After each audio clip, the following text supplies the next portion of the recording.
Bueno, Sebastián, queremos agradecerte en nombre de la Fundación Colombia con Memoria por haber aceptado este espacio, por haberte acercado a nosotros también y darnos la oportunidad de poder hablar y conocer, digamos, un poco pues, sobre ti y sobre todo, digamos, agradecerte esa disposición que has tenido para acercarte digamos, preocuparte por las víctimas de Pablo Escobar, ¿no? En ese sentido, hoy decidimos invitarte para hacer esta primera entrevista con la que queremos recoger insumos para la elaboración del informe de la Comisión de la Verdad que estamos preparando, de tal manera que queremos acudir un poco a tu experiencia, digamos, a tus recuerdos de esa época y sobre todo a todo aquello que has encontrado para la elaboración de los documentales y los libros que has hecho del caso de tu padre, ¿no? Entonces, pues me gustaría que nos contaras un poco cómo recuerdas esa época entre 1987 y 1993. Muchísimas gracias, Gonzalo. Para mí es un compromiso moral hacia todos ustedes, hacia todas las víctimas, todas las familias de las víctimas del atentado contra el avión de Avianca, que son 107 familias. Mi intención, como ya lo sabes, a lo largo del tiempo ha sido contribuir desde mi lugar, desde mi experiencia y desde el conocimiento que pude tener para contribuir al esclarecimiento no solamente de este, sino de un montón de actos criminales perpetrados por mi padre y que pues me he propuesto a la tarea de colaborar con las víctimas para que todos puedan ir encontrando la verdad de lo que sucedió en aquellos momentos. Así que respecto de la pregunta que tú me haces, esa época entre el año 87 y el 93 yo diría que enmarca con claridad una época en la que el terror se apoderó de Colombia de la mano del cartel de Medellín. Es decir, mi padre terminó ostentando un poder militar y económico tan grande que se dio el lujo de someter a su antojo y a su voluntad al Estado colombiano, a las instituciones democráticas, a través de un montón de mecanismos. Uno es el soborno, el miedo, las presiones y las extorsiones que de manera sistemática ocurrían para que mi padre pues lograra su cometido. Es una época que yo recuerdo donde la violencia va creciendo de manera exponencial, se va exacerbando. Mi padre entra en el año 88, digamos, en una guerra abierta contra el cartel de Cali, después del 3 de enero del 88, que es donde, digamos, Pacho Herrera, siendo el autor intelectual de esa bomba, y en conjunto con el otro grupo de personas que conformaban el cartel de Cali, pues se lleva adelante ese atentado y comienza una guerra sin precedentes entre esas dos facciones, del cartel de Cali y Medellín, donde se comienza a usar el terrorismo como un arma de destrucción para ambos intereses, ¿no? Desde el punto de vista económico. Recuerdo que también el Estado colombiano, frente a ese afán de querer presentarle resultados a la sociedad y ante la imposibilidad de luchar contra un enemigo como mi padre, que en ese momento estaba más organizado, tenía mayor poder económico y militar que el propio Estado colombiano y un control sobre el Estado tremendo desde la corrupción, lo que hacía prácticamente, entre comillas, invencible a la hora a mi padre, a la hora del Estado querer atacarlo y querer de alguna manera generar algún golpe contra su organización criminal. Fue una época, te diría, de hegemonía en la que se hacía lo que el cartel de Medellín dijera en ese momento, ¿no? Es como las memorias que tengo. También tengo una memoria de una guerra de mi padre contra el Estado colombiano muy fuerte, de una declaración abierta y pública también de mi padre, en el que él, pues creo yo que era la primera vez que en la historia de nuestro país un civil le declara la guerra al país. Y así con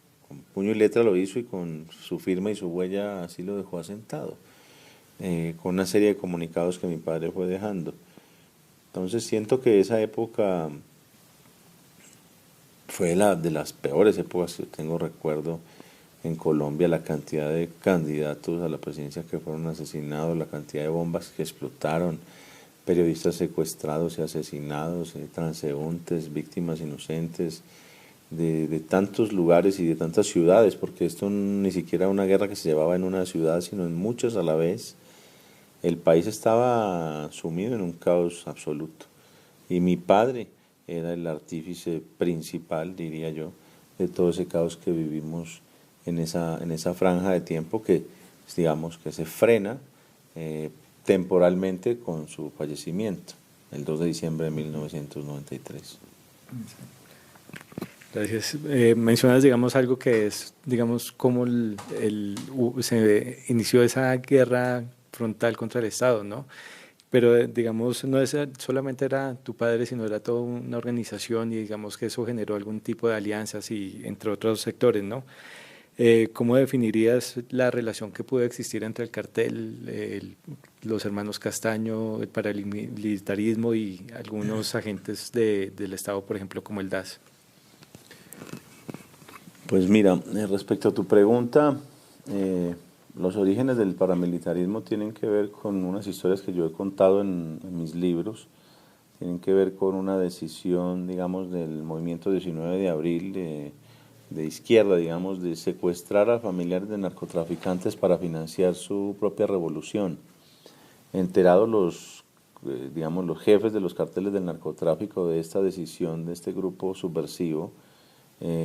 la reacción inmediata es de generar un grupo del cual mi padre es cofundador o creador, que es el MAS, Muerte a Secuestradores, y ahí comienza la era del paramilitarismo en Colombia, donde mi padre en una reunión en la Hacienda Nápoles con un montón de personas que tenían vínculos con el Estado, el Ejército, la Policía, los servicios secretos y demás, frente a esa nueva amenaza de secuestros que se venía contra las familias de narcotraficantes, pues mi padre decide financiar la creación de estos grupos y en esa reunión estaban los Castaño, a quienes él les delega y entrega justamente todo ese poder del paramilitarismo en ese momento, por la relación que ellos tenían, digamos, contra la guerrilla, por el daño que la guerrilla le había hecho a su padre y a sus propiedades y demás. Tenían una guerra, digamos, a muerte, librada a los Castaño contra toda la izquierda de Colombia, una guerra que casi llevó al exterminio de muchos partidos políticos vinculados a la izquierda en ese momento. Entonces, es innegable que había una relación entre las instituciones del Estado. No puedo yo hablar desde la generalidad y decir que el 100% de las instituciones del Estado estaban, digamos, infiltradas por mi padre. Sería irresponsable decir algo así. Pero sí puedo sentir por lo que se veía, por lo que era claro, por las libertades con las que mi padre se podía mover, aun siendo un prófugo de la justicia, pues era evidente que tenía un control sobre la autoridad local, sobre la policía, sobre los servicios secretos, que de alguna manera pues no estaban pudiendo proceder contra él, sea porque él tenía un control desde la corrupción y desde lo militar y desde el poder político, pero la realidad es que no estaban haciendo nada por detenerlo a él. Yo iba y visitaba a mi padre en esa época a la oficina y yo sabía que era un hombre buscado por la autoridad y la policía entraba a su oficina a cobrar su sueldo mensual simplemente para no capturarlo. Entonces era como una cosa que ya estaba, se podría decir, institucionalizada desde el propio cartel del pago de sobornos mensuales a determinadas personas del Estado para garantizar pues esa cierta impunidad, ¿no?, en el manejo, tanto en el desplazamiento de mi padre por la ciudad de Medellín, como me imagino yo también en el desplazamiento de sus hombres y de sus intereses criminales, ¿no? No solamente era una corrupción que velaba porque a él no le pasara nada, sino que también velaba porque tuvieran éxito sus empresas criminales. De esto hay una realidad. Colombia nunca ha estado interesada en investigar la relación entre la política y Pablo Escobar. En este país siempre se hablaba de parapolítica, de FARC política y en algún momento ahí de a poquito de narcopolítica, pero de eso no quieren hablar mucho porque me imagino que habrá mucha gente que salir a responder. Y de eso no se ha dicho nada. La relación de mi padre con los políticos de Colombia realmente no se ha investigado. Y no creo que así suceda, lamentablemente. Muchas gracias. Bueno, digamos, en alguno de los libros que has escrito, en el de mi padre, mencionas un poco algunas condiciones o circunstancias que facilitó el atentado del avión de Avianca, ¿no? ¿Qué crees que motivó ese atentado y cómo recuerdas, cómo definirías ese hecho? ¿Qué fue lo que pasó? Mira, para mí el atentado al avión de Avianca nace del deseo de mi padre de asesinar al presidente César Gaviria, que en aquel momento todavía no era el presidente, era el candidato que había reemplazado a Luis Carlos Galán, quien también había sido asesinado, digamos, por órdenes de mi padre. Y desde ese lugar uno siente que siempre los hermanos Castaño estuvieron cerca de estos grandes atentados. Siempre por alguna razón mi padre tuvo una manera de ser conmigo que no tenía ningún problema en irme contando, después de que hacía todas sus fechorías, no tenía problema en venir a decírmelo, o que yo veía las noticias con él y veía que lo acusaban de un crimen atroz, y él no tenía ningún problema en decirme yo sí soy responsable de eso o no lo soy. De manera tal que en algún punto pues empecé a conocer otro país, el país detrás de las noticias, el país detrás de Pablo Escobar mató a Bernardo Jaramillo, Pablo Escobar mató a Pizarro León Gómez, Pablo Escobar mató a Antequera, cuando habían sido los Castaño. Y Pablo Escobar sabía eso, pero Pablo Escobar no se atrevía a decirlo por las consecuencias que traería para él, que lo enfrentarían a muerte con tres hermanos que eran vitales para su organización y muy necesarios para él seguir demostrando todo ese poder intimidatorio frente al propio aparato del Estado. Entonces, yo siento que mi padre toma la determinación después de que busca mil maneras de destruir a Gaviria y de asesinarlo. Hay unas grabaciones de mi padre que yo he publicado en el documental Pecados de mi padre, donde él claramente le está comentando a alguien que no sabemos quién es la otra persona al otro lado de la línea,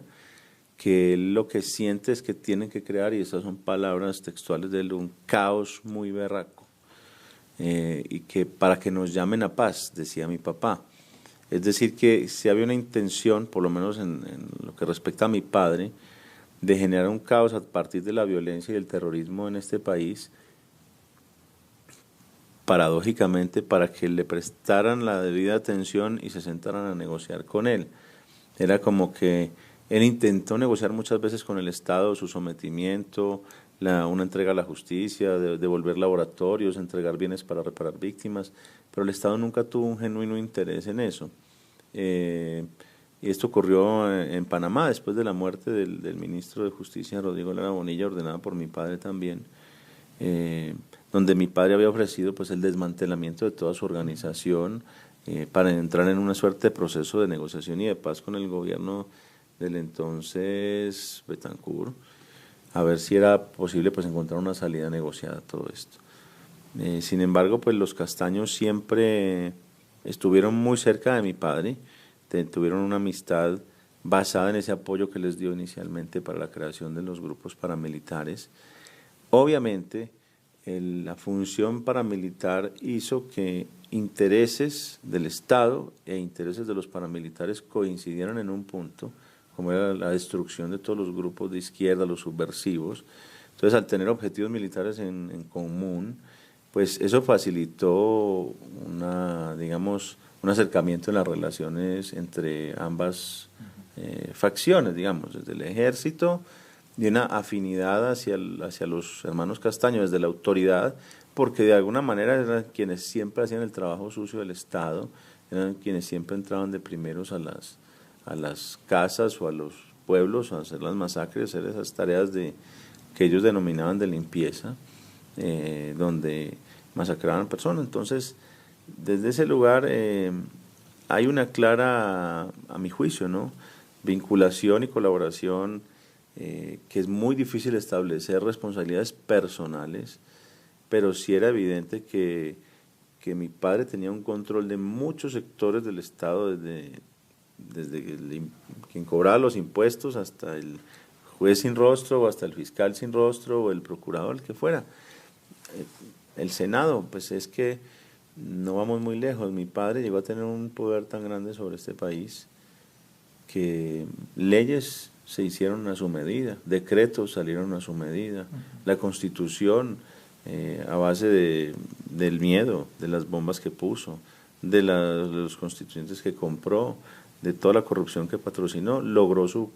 principal cometido, que era abolir la extradición de colombianos. Entonces, a lo largo de los años se fue, digamos, amangualando el Estado con la organización que mi padre iba dirigiendo. Y esas relaciones pueden haber quedado o no, eso es algo que desconozco, pero mi padre sí, evidentemente, ningún hombre podía haber ostentado un poder como el de él si no hubiese tenido la ayuda de ciertos sectores del Estado que estaban recibiendo un beneficio a cambio. Bueno, Sebastián, de todo lo que nos comentabas ahorita, hay un factor, digamos, transversal, y es el tema del narcotráfico, ¿no? Que, nosotros recordamos de pronto el día del entierro de Pablo Escobar, una tía tuya en una entrevista que le preguntan si con la muerte de Pablo Escobar se acababa el narcotráfico en Colombia, y no, lo que vemos es que se han recauchado diferentes actores, sí, y se ha convertido el narcotráfico como en un dinamizador del conflicto armado, ¿no? ¿Cómo es el tema del narcotráfico en el marco del conflicto armado desde la década de los 80 hasta ahora? Bueno, te diría que para mí el tema del narcotráfico no lo podemos desvincular de la prohibición, que es por decreto quien mayor cantidad, digamos, de dinero le imprime al negocio como tal. El narcotráfico, siendo un negocio tan lucrativo, permite la financiación de grupos al margen de la ley y ha seguido haciéndolo durante décadas. Recuerdo cuando Carlos Leder salió a decir algunas palabras respecto del narcotráfico, decía que él consideraba que la cocaína podría llegar a ser quien financiaría todos los movimientos de izquierda del futuro en la América Latina, y evidentemente así terminó sucediendo. Por supuesto no tiene una vinculación exclusiva con la izquierda, también sectores de la ultraderecha como el paramilitarismo también han hecho uso del mismo negocio para financiar la misma guerra. Una guerra en la que en definitiva pues quedamos los ciudadanos de rehenes. Creo que el mundo debe darse la posibilidad de revisar todas estas reglas del prohibicionismo. Llevamos 100 años probando esa misma fórmula, con resultados cada vez peores, cada vez más adversos y distantes de los prometidos. Siento que es hora de que nos demos la oportunidad de hablar de regularizar las drogas en vez de enfrentarlas desde una perspectiva militar, cuando se trata en realidad de un problema de salud pública, de una enfermedad que siento yo que tiene que resolverse desde la educación y desde la contención, pero no desde la óptica militar, que es la que nos ha traído esta guerra sin precedentes en la historia de nuestro país y en la historia de la humanidad. Siento que es momento de revisar esas reglas del juego para ver si realmente están cumpliéndose los objetivos pretendidos, que siento yo que el objetivo de cualquier Estado debe ser garantizar la paz a sus propios ciudadanos, pero el contexto legal prohibicionista lo que está garantizándole es la guerra a sus ciudadanos, y eso es lo que debería de ser revisado. Gracias. Bueno, creo que hay un tema que ha surgido últimamente, es como una fascinación del público frente a la vida, digamos, de Pablo Escobar o de otras figuras, digamos, que han estado cercanas al narcotráfico, ¿no? Se han creado desde series, novelas, tours, ¿sí? Y sobre todo esto le está llegando un mensaje a los jóvenes que ven en esas figuras como modelos a seguir, ¿no? Exacto. ¿Cómo tú definirías este fenómeno y qué mensaje le enviarías a esos jóvenes que creen que esa es una opción de vida la de seguir esos pasos? Pues mira, yo me dedico justamente a buscar desmitificar todas las historias que se han tejido en torno a la figura de mi padre. Los grandes medios de comunicación han entendido que la glorificación de la actividad criminal de mi padre genera un altísimo rating, y desde ese lugar millones de jóvenes alrededor del mundo comienzan a observar de nuevo su nombre en las noticias. Pablo Escobar hoy está produciendo más noticias que cuando estaba vivo, literalmente. Hoy sale más en los diarios todos los días que antes, que cuando estaba con vida. Y esto tiene que ver con esta idea de resucitarlo por parte de las plataformas del streaming, que han querido y que han contribuido a la creación de héroes, entre comillas, como mi padre, vendiéndole a los jóvenes una historia glorificada, muy llena de glamour, un glamour que no lo tuvo, más escrita desde un escritorio en Hollywood que desde un campo de batalla aquí en Colombia, como fue que la vivimos la historia, y por supuesto con una serie de elementos que solo contribuyen a la confusión de los jóvenes para pensar que Pablo Escobar es un modelo de éxito que deben de seguir y que deben de imitar. Yo, que hoy tengo alguna presencia en redes sociales y estoy cercano a los 400.000 seguidores, recibo un promedio de unos 2.000 mensajes por día, y tristemente debo decir que la mayoría de esos mensajes tienen relación con estas narcoseries, y muchos dicen: acabo de ver la serie de tu papá y quiero ser igualito a él, porque les gusta el personaje que están viendo ahí, el personaje que les construyeron estos medios de comunicación y estos guionistas, con un sentido, o mejor dicho, sin ningún sentido de la responsabilidad frente al mensaje que le están enviando a la sociedad. Yo he tenido la oportunidad de dar conferencias a jóvenes donde les muestro que aquello que ven en las series no es real, donde les muestro que Pablo Escobar sí la pasaba muy bien en las series, pero en la vida real no la pasaba bien. Solo reía en las series, pero en la vida real no la estaba disfrutando. No se puede considerar como un caso de éxito, pero es de esa manera como se los han querido vender a los jóvenes. Y hoy parecen estos productos de los medios de comunicación más una oda a los propios narcotraficantes que cualquier otra cosa, ¿no?